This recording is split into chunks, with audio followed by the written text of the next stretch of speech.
नमो बुद्धाय। भगवान बुद्ध को त्रिबार बंदन। आचार्य गुरु भंते जी को भी मेरा त्रिबार बंदन। आज का टॉपिक है बुद्ध नेवर टॉट बुद्धिज्म। भगवान बुद्ध ने किसी एक व्यक्ति को भी बुद्धिस्ट नहीं बनाया। What I am saying, I am so careful। मैं जो भी बोल रहा हूँ आप इसे समझ पाए तो आप धर्म में बहुत ज़्यादा प्रगति कर सकते हैं। आप धर्म में बहुत तेज़ी से आगे बढ़ सकते हैं, विपස්සना में बहुत तेज़ी से आगे बढ़ सकते हैं अगर आप इन चीज़ों को समझ पाए तो। Buddha never taught Buddhism. Buddha ने कभी भी किसी एक व्यक्ति को भी बुद्धिज़्म नहीं सिखाया।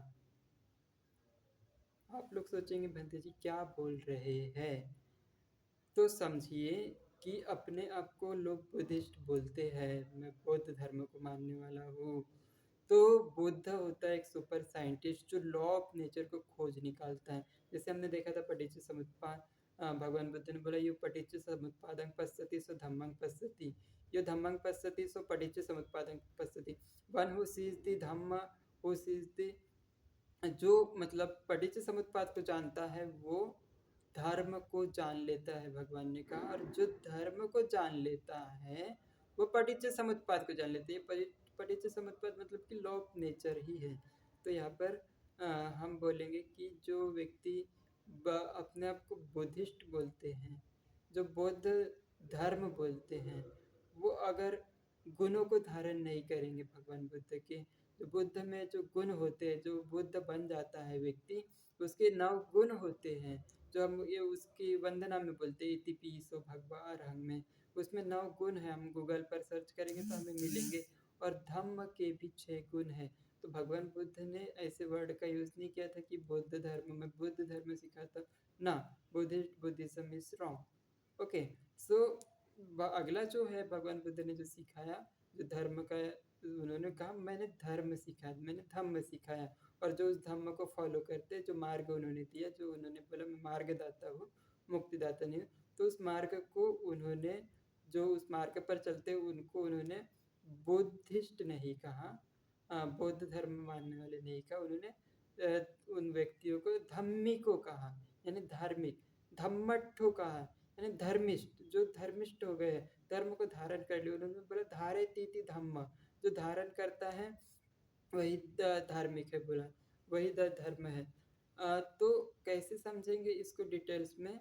अगर हम इसको बुद्धिज़्म बोले या बुद्धिस्ट बोले तो ये ओनली एक सेक्टेरियन के लिए हो जाएगा, एक दायरे में बंध के रह जाएगा। और ये जो फैलना चाहिए, जैसे बाबा साहब का सपना था कि पूरे इंटायर इंडिया में फैलना चाहिए, बट ये पूरी दुनिया में फैल सकता है और बहुत आसान है। पूरे भारत में तो बहुत आसानी से फैल सकता है धर्म, बट हम इसे एक सेक्टेरियन, एक संप्रदाय में बांध कर ना रखें, इसे कोई बौद्ध धर्म बोलने की ज़रूरत ना हो, तो हम इसे बहुत अच्छे तरीके से फैला सकते हैं। क्योंकि भगवान बुद्ध के इंटायर त्रिपिटक में जो है कहीं पर भी बौद्ध दर्शन, बौद्ध धर्म, बुद्धिस्ट ऐसे शब्द का यूज़ नहीं हुआ था। ये जो मैंने बोला धम्मिको यानी धार्मिक, धम्मट्ठो, धम्मचारी, धम्म विहारी, ऐसे शब्दों का यूज़ भगवान बुद्ध ने किया था। तो उन्होंने law of nature, cause and effect को ही धर्म बोला था। जो पटिच्च समुत्पाद हम पहले 12 कड़ियाँ समझते पटिच्च समुत्पाद की, तो उसमें हमें धर्म समझ में आता है कॉज एंड इफेक्ट। और गहराई से कार्य कारण भगवान बुद्ध ने तिक पट्ठान जो होता है, पट्ठान पच्चय न पच्चय, उसमें क्लियर किया भगवान ने। तो इसमें हम लॉ ऑफ नेचर को फॉलो करेंगे, क्या करने से क्या होता है, ऐसा रिसर्च करेंगे। वो रिसर्च विपස්සना के द्वारा होती है।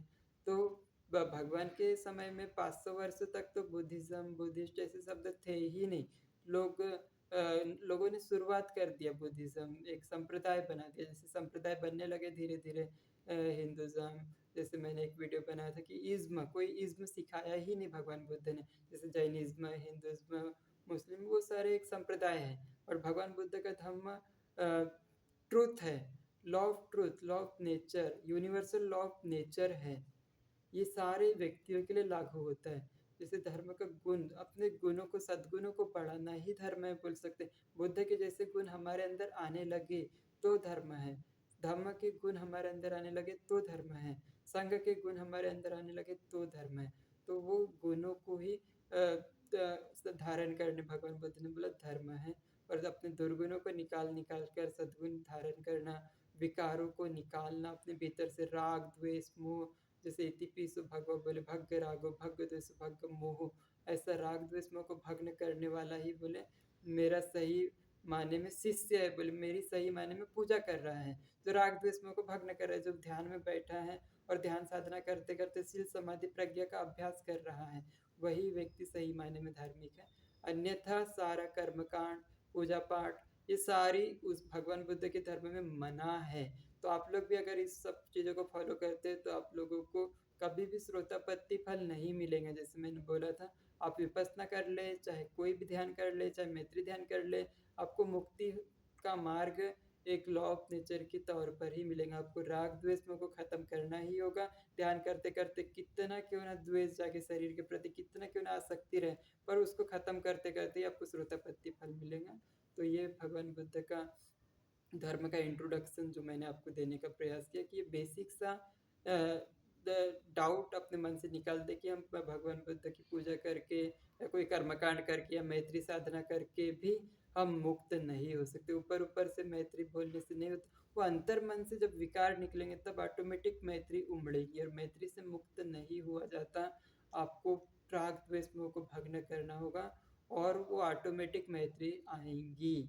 तो इसके लिए अभ्यास करें। आप सबका मंगल हो। मेरी बातें आपको अगर जो भी हो या गलत लगी हो तो उसके लिए मैं क्षमा प्रार्थी हूँ। और अभी जो पूरी दुनिया में प्रमोट किया जा रहा है भगवान बुद्ध का धर्म, वो गलत है। ऐसा नहीं कहता मैं।